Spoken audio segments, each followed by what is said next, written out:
जी प्यारे बच्चों, बात ये है कि हम पास पेपर की सिचुएशंस डिस्कस करेंगे। Force on current carrying conductor, force on charge particle. और फोर्स ऑन करंट कैरिंग का पहले मुझे फार्मूला बता दें। इनसाइड मैग्नेटिक फील्ड किसी को याद हो तो please. F is equal to.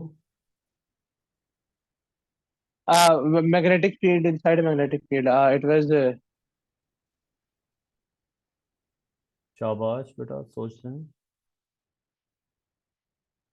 Force on current F carrying is equal to wire. QV B sine नहीं theta. बेटा, वो चार्ज पार्टिकल पे थी ना, करंट कैरिंग वायर On पे। the तो बी।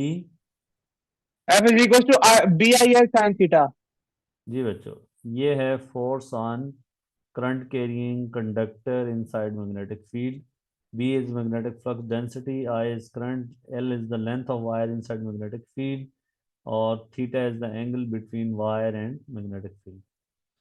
अब बच्चों, और इसकी डायरेक्शन जो है वो फ्लेमिंग लेफ्ट हैंड रूल से निकाली जाती है कि आप इंडेक्स फिंगर जो है आपका मैग्नेटिक फील्ड की डायरेक्शन में होता है, और साथ में मिडिल फिंगर जो है आपकी किस डायरेक्शन में होती है, करंट की डायरेक्शन में होती है, और थंब फोर्स की डायरेक्शन में होता है।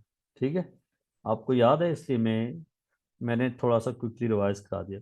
चलें हम इस पे करते हैं कि बच्चों क्या है। Stiff straight copper wire X Y is held fixed in a uniform magnetic field of flux density. तो हमें क्या गिवन है, हमें फ्लक्स डेंसिटी गिवन है 2.6 टाइम 10⁻³ ठीक है बच्चों। Tesla as shown. So the wire is placed inside the magnetic field. This is, you can see this is wire, or that is magnetic field. The wire is making angle theta 34 degree. So theta का भी आपको पता चल गया, theta 34 degree है। Length of wire भी आपको पता चल गई। तो क्या है, calculate the force on wire due to the constant current, I भी पता चल गया। तो आई की वैल्यू भी गिवन, बी की वैल्यू भी गिवन, टेस्ला में कितनी है, लेंथ ऑफ वायर भी गिवन, थीटा भी गिवन। तो क्या ये दो नंबर लेना मुश्किल काम है?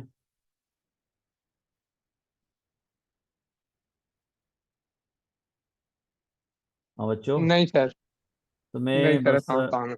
वक्त नहीं ज़ाया करूँगा इसकी सिंप्लीफिकेशन पे, ताकि टाइम ना ज़ाया हो। बी, और साथ में आए आपके पास है 5.4 एम्पेयर में है, तो एज इट इज़ यूज होगा। Length of wire is in centimetre बच्चों, so you have to convert into metre.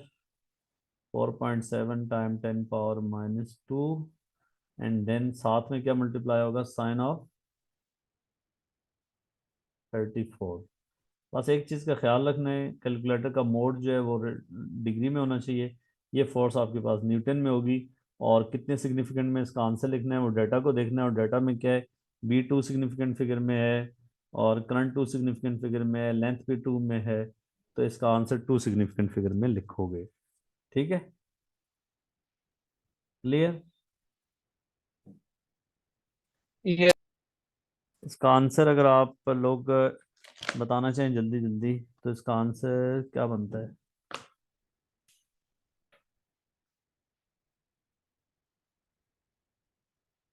इसका आंसर अगर मैं कैलकुलेट कर लूँ तो मेरे पास इसका आंसर आ रहा है 3.69 टाइम 10⁻⁻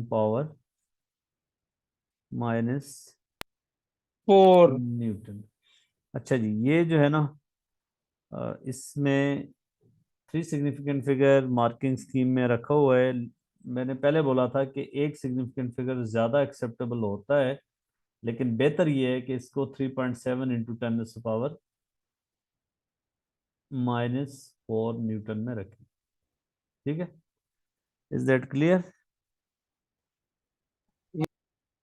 अब अगर अ, ये सीधा सीधा है, इसमें कोई रॉकेट साइंस नहीं है। The current in the wire is, अब देखें फोर्स कितनी, अभी देख लो कितनी छोटी फोर्स है इस वायर पे। करंट की वैल्यू अगर आप ज़्यादा करोगे या इसका एंगल 90 डिग्री पे रख दोगे तो फोर्स मैक्सिमम हो जाएगी।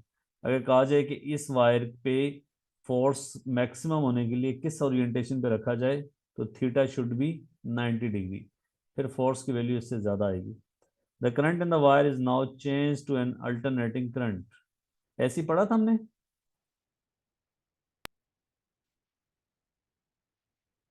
हाँ बच्चों, सर सिक्स तो यस सर, हम लोगों ने पढ़ा था एक ही करंट। मैंने पढ़ाया आप लोगों को। सर आपने पढ़ा जब वो इलेक्ट्रिक फिर वो चेंज ही नहीं होगी ना, वो जीरो हो जाएगी और फिर। नहीं नहीं, ऐसी करंट वाला चैप्टर है अलग।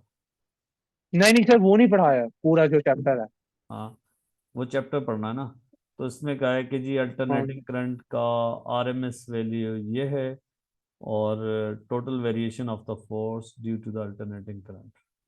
बेसिकली क्या होता है कि ऐसी करंट में डायरेक्शन ऑफ करंट और साथ में value of the current change हो रही होती है, इस तरह की फॉर्म में। ठीक है, that is the form of alternating current. इसलिए आपको इसकी आरएमएस वैल्यू दी हुई है, दैट इज 1.7। तो पीक वैल्यू हम निकालेंगे। I R M S is इसकी peak value divided by square root 2, ये फार्मूला होता है। ठीक है, आर एम एस वैल्यू 1.7 दी हुई है, इसकी पीक वैल्यू निकाल देंगे I naught, that is equal to square root 2 I R M S. इससे आपके पास पीक वैल्यू आ जाएगी। ठीक है, ये आ रही है 2.4 ampere. I R M S 1.7 रखेंगे, स्क्वायर रूट 2 से मल्टीप्लाई करेंगे तो पीक वैल्यू आ गई। अब बच्चों क्या हो रहा है कि करंट की डायरेक्शन पहले इधर होगी, ऐसे वायर पे फोर्स एक डायरेक्शन में लगेगी। अब इसमें कांस्टेंट करंट नहीं आ रहा, अल्टरनेटिंग करंट आ रहा है। तो वायर पे जब करंट इधर मैक्सिमम होगा तो फोर्स की डायरेक्शन है वो होगी, फिर जब करंट की डायरेक्शन बदलेगी तो फ्लेमिंग लेफ्ट हैंड रूल के मुताबिक फोर्स की डायरेक्शन बदल जाती है। दैट मीन के फोर्स की वेरिएशन, अब आई नॉट की वैल्यू जब ये लगाओगे इस फार्मूले में इधर, तो ये आपके पास एक डायरेक्शन की फोर्स मिल जाएगी, और जब करंट माइनस में मैक्सिमम होगा तो दूसरी डायरेक्शन पे होगी, और टोटल वेरिएशन के लिए 2 से मल्टीप्लाई कर दोगे। ठीक है, एक चीज़ फॉर एग्जांपल उस दिन भी मैंने बोला था 5 से -5 हो जाती है, तो वेरिएशन इज, याद है कुछ, 10। If one yes. thing changes from 5 to -5, what is the total variation? That is 10. So you will put this value of the current in this equation. बाकी लेंथ सेम है, बी वही है, theta वही है, so you will get one force। और फिर जब current की डायरेक्शन दूसरी तरफ होती है तो अपोजिट डायरेक्शन में जितनी फोर्स लगेगी वो अगर इस फार्मूले में बच्चों डाल दें, F is equal to B is 2.6 time 10 power -3, और I इज नाउ 2.4। ठीक है, बाकी everything is same, 4.7 time 10 power -2 time sine of 34, तो you will get 1.64 time 10 power -4। ये तब है जब करंट की डायरेक्शन एक है। ये पीक वैल्यू क्यों यूज की है, हम मैक्सिमम फोर्स की बात कर रहे हैं। फिर ये वाली पीक वैल्यू होगी, करंट की डायरेक्शन दूसरी डायरेक्शन में मैक्सिमम होगी, फिर इतनी फोर्स होगी, क्योंकि पीक वैल्यूज दोनों साइड पे इक्वल मैग्नीट्यूड की होती है। तो इससे टोटल वेरिएशन के लिए 2 टाइम दिस फोर्स कर लेंगे, 1.64 time 10 power -4 newton. That is two significant figure में this is 3.3 time 10 power -4 Newton.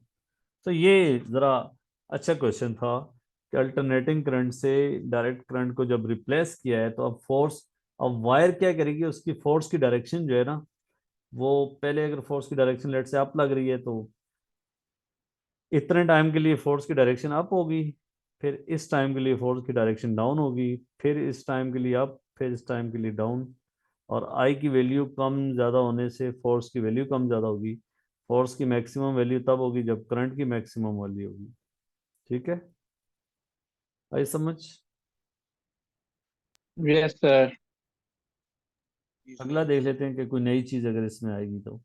Straight conductor carrying current आए, ये कंडक्टर है, और theta angle magnetic flux density के साथ, ये arrows this is magnetic field lines. तो क्या करना चाह रहे हैं? An expression for the force per unit length acting on the conductor due to the magnetic field. Force per unit length का क्या मतलब होता है? फोर्स तो फोर्स पर यूनिट लेंथ मत, न्यूटन पर मीटर। चलें, फोर्स का तो हमें पता है BIL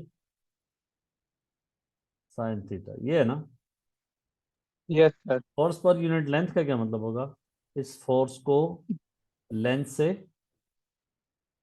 डिवाइड कर दिया जाए। डिवाइड कर दिया जाए, तो ये आपके पास फोर्स पर यूनिट लेंथ का आंसर होगा BI साइन थीटा।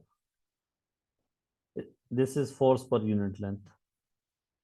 आपने यहाँ पे लिखना है BI साइन थीटा। कोई एतराज? No sir. अच्छा जी। Direction of force on the conductor. Direction of force क्या होगा? फ्लेमिंग लेफ्ट हैंड रूल लगाएं तो डायरेक्शन ऑफ फोर्स आपके ख्याल में क्या बनेगी? मैंने आपको पहले बोला था कि करंट के और मैग्नेटिक फील्ड दोनों के परपेंडिकुलर डायरेक्शन में लगती है। अब करंट भी पेपर के ऊपर इधर जा बिल्कुल। रहा है, मैग्नेटिक फील्ड ऐसे इधर आ रही है, तो दैट मीन के दोनों की परपेंडिकुलर डायरेक्शन या इनटू द पेज होगी या आउट ऑफ द पेज होगी। तो फिर आपने लगाना है, इनटू द पेज है। हाँ, इनटू द पेज है। Into the page plane of paper आप लिखेंगे, क्योंकि मैग्नेटिक फील्ड, करंट और the force is into the page. ठीक है, समझ आई कहानी? Yes sir. Yes sir. साथ बेटा आपको। जी सर, समझ गया। Into the page. देखो, मैंने आपको एक शॉर्टकट बताई है कि दोनों की डायरेक्शन के कॉमन परपेंडिकुलर होगी। ठीक है, यस तो सर। इसलिए अगर आपको गेस भी लगाना पड़ जाए, इतना टाइम ही ना हो वहां पे, तो या इनटू होगा या आउट ऑफ द होगा। तो आप फिर, और लेट से आपको नहीं समझ आ रही, तो आप एजुकेटेड गेस तो लगाए ना। अच्छा जी, ये क्या नहीं बुला गई इसे? A coil of wire consisting of two loops. These are two loops. ठीक है, मान गए जी हम कौन होते हैं इतराज करने में। And the distance between the loops is this. चलें जी, अगली बात बोले। Each loop of the wire has diameter this.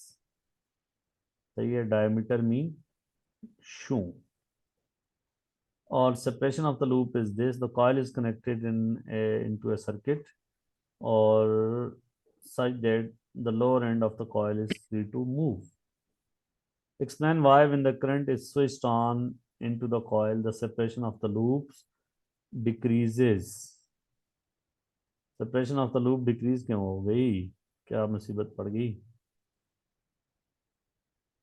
मतलब ये क्लोज हो गई, why they are becoming closer to each other? Sir क्योंकि वो मैग्नेटिक फील्ड की वजह से। उसकी क्या वजह होगी? देखिए, कॉइल्स में मैग्नेटिक फील्ड प्रोड्यूस हुई ना, तो it will be towards the same direction. तो मतलब it is, let's say it is towards right, जैसा आप अभी दिखा रहे हैं।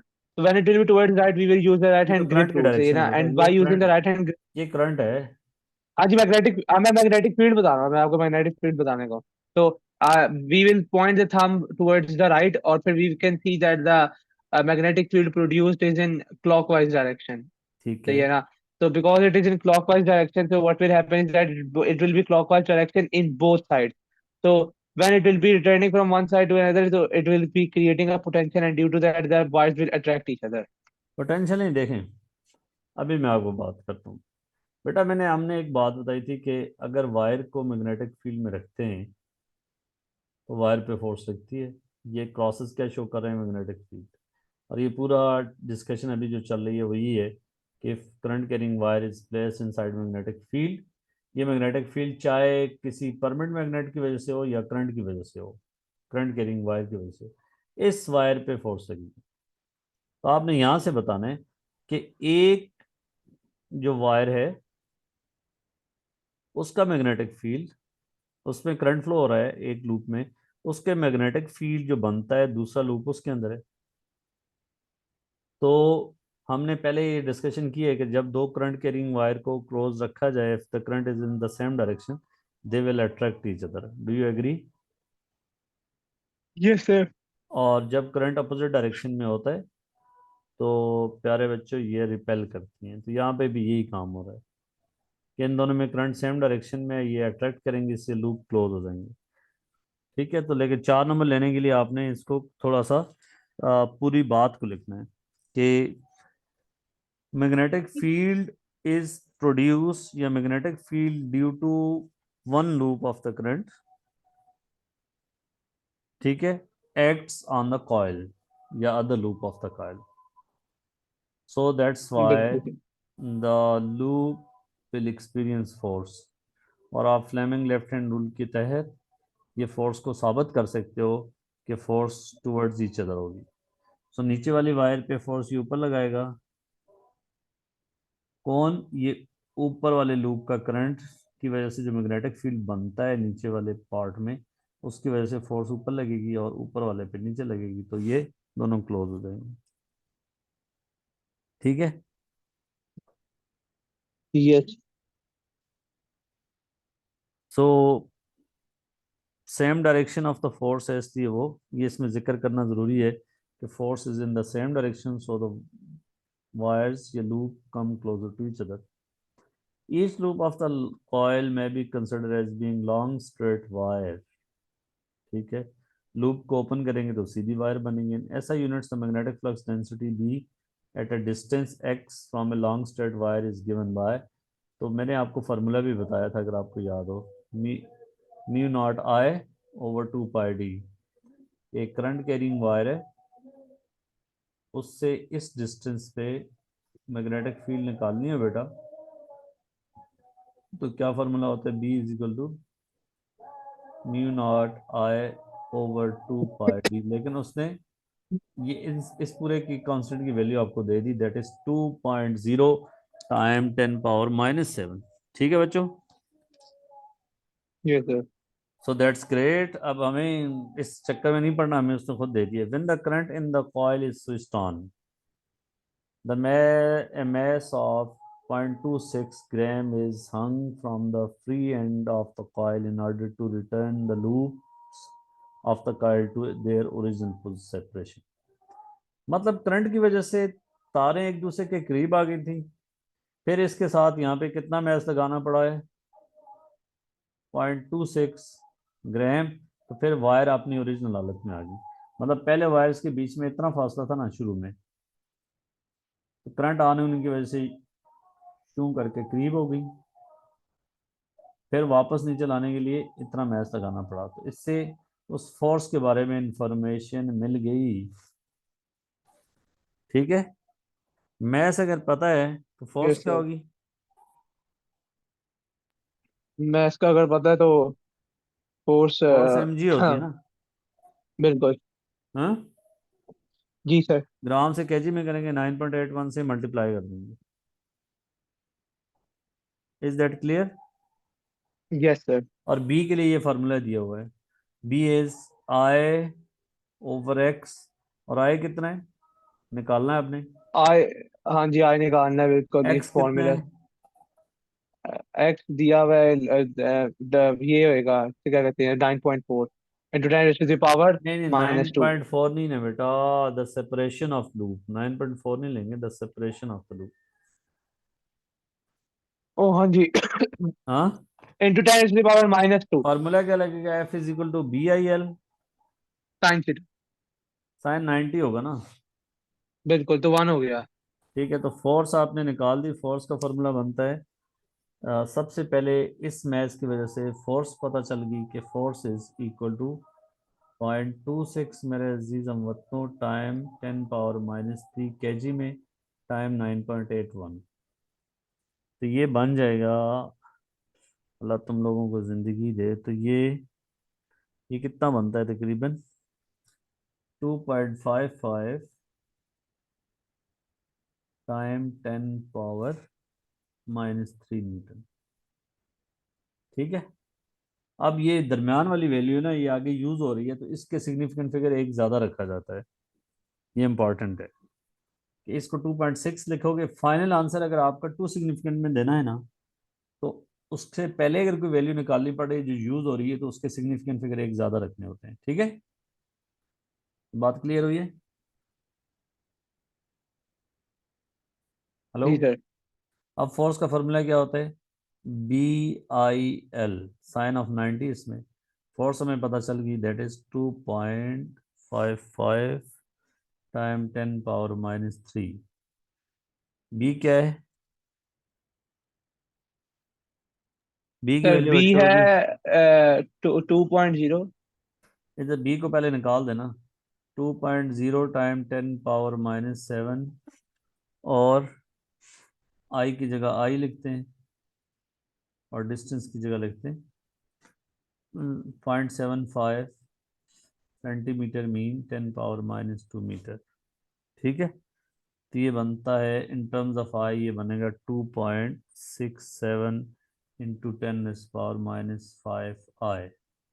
ना भी करते इधर ही कर लेते तो कोई फर्क नहीं पड़ना था। ठीक है, बिल्कुल। नीचे भी डाल दे, इसमें कोई लॉजिक नहीं है कि मैं ऊपर पहले बी यहाँ पे इसकी जगह पे भी डाल के उसकी वैल्यू डायरेक्ट डाल देते, मतलब कोई कोई फर्क नहीं पड़ना था। मैंने ज़रा पहले लादा से सिंप्लीफाई कर ली। 2.67 देख लें, इसके भी सिग्निफिकेंट फिगर एक आपने ज़्यादा रखना है, 10⁻⁵ आई। ठीक है, एक आए बी में आ गया बच्चों, और एक आए ये इसका यहाँ पे आए स्क्वायर हो जाएगा। और लेंथ ऑफ वायर कितनी है? लेंथ ऑफ वायर, जब इसको, ये इसका डायमीटर है ना, तो what should be the length of wire? एक सर्कुलर, ये लूप को ओपन करते हैं तो इसकी सीधी लाइन में लेंथ क्या बनती है? 2 पाई। और ये मानते हो? Yes sir. वायर को सीधी कर देंगे तो इसका मतलब ये ऐसी होगी ना, तो लेंथ ऑफ ईच वायर जो है वो 2 pi R. So 2 pi R should be, that is diameter, और इसको 2, हाँ उससे डिवाइड कर लें 2 से, तो क्या बनता है? 4.7 और 10⁻⁻²। ठीक है, हाँ बच्चों, आई को सब्जेक्ट बना लेंगे ना यहाँ से, इतना वक्त ज़ाया करने का फ़ायदा तो नहीं है। आई को सब्जेक्ट बनाएं यस सर बना दूंगा। और उसका स्क्वायर रूट लें। देखो 4 नंबर का क्वेश्चन है, जितनी मेहनत है उसका उतना रिवॉर्ड भी है। अब इस क्वेश्चन में देखें, ऊपर वाले के नंबर भी, ये नंबर भी अच्छे खासे हैं कि डिक्रीज क्यों हो रहा है, और ये नंबर भी अच्छे खासे। ठीक है बच्चों, बिल्कुल सर। आइडिया हो जाता ना। अब ये क्वेश्चन थोड़ा सा मुश्किल वाला था, इसलिए मैंने आपको करा दिया। अगला क्वेश्चन अब मैं आपके साथ सिर्फ हम डिस्कस करेंगे, आपने बोला कि सर ये हो जाएगा तो हम आगे निकल जाएंगे। A straight stiff wire carries a constant current in the region of uniform magnetic flux density. The angle theta between the direction of current and the direction of magnetic field is varied. किस चीज़ को change किया जा रहा है? Theta को। कैसे नज़र आ रहा है यहाँ पे? और the maximum force on the wire is F0। यहाँ स्केच करना है, ये आसान काम वाला है।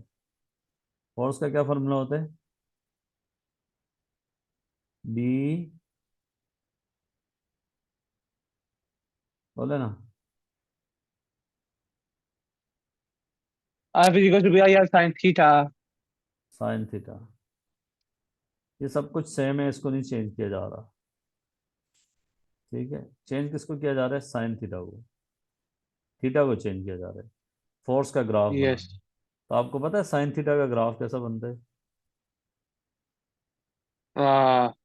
साइन थीटा का ग्राफ, हाँ जी।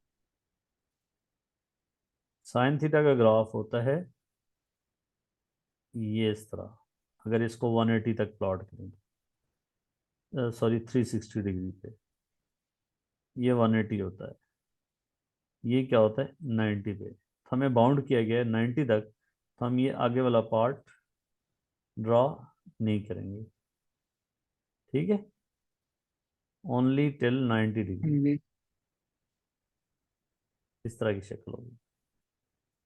आप इधर से मैक्सिमम फोर्स आपको उसने दे दी है, कितनी है यहाँ से बच्चों,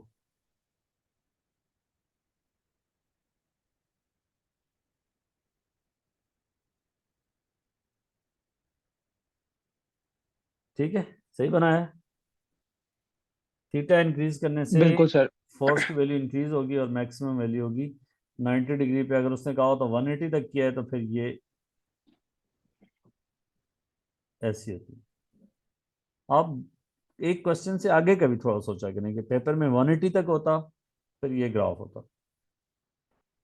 सही है, बिल्कुल सर। ये समझ आइए। जी सर। न- आप ये भी सोचा करें कि इधर थीटा के साथ ग्राफ है, अगर उसने करंट को वेरी किया होता तो करंट के साथ कैसा ग्राफ होता। वर्टिकल एक्सिस हॉरिजॉन्टल एक्सिस पे करंट होता, इधर फोर्स होती, और ये एक पेपर में आया हुआ भी है, तो फिर ग्राफ कैसा होता।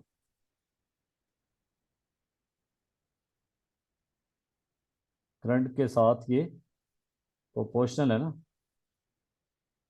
बिल्कुल सर। हाँ, ये स्किल आप दोनों ने सीखनी है कि जैसे y इक्वल टू 2x का ग्राफ, y और x का देखिए तो ये स्ट्रेट लाइन होती है विद ग्रेडियंट 2, या i वर्सेस f देखेंगे तो that will be straight line. अगर ये पूछता है इसका ग्रेडियंट क्या होगा, तो जैसे इसका ग्रेडियंट x है, 2 है sorry, y is equal to M X होता है प्लस c, ये स्टैंडर्ड इक्वेशन है लाइन की, ओ लेवल में पढ़ा हुआ है आपने। तो ये x के साथ वाली चीज़ ग्रेडियंट होता है। यहाँ पे बच्चों x के साथ क्या है, i के साथ जो बाकी सब कुछ चीज़ बचती है ना, दैट इज ग्रेडियंट। ठीक हो गया,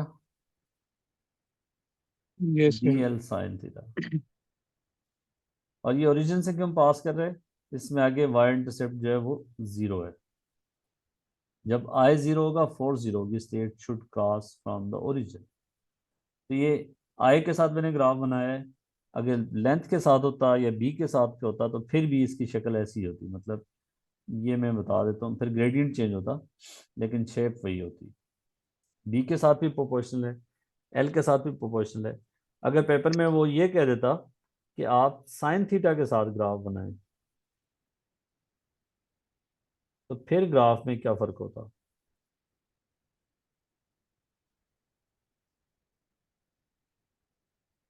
is it proportional to sine theta, curve बनेगी, स्ट्रेट लाइन बनेगी।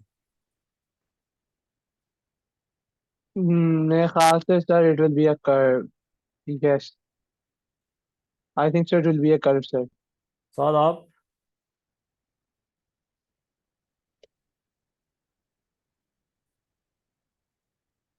Alan, please speak out. Okay, so बेटा it is proportional to sine theta, so curve नहीं होगी, स्ट्रेट लाइन होगी। दिस ओह इज अच्छा। वाई,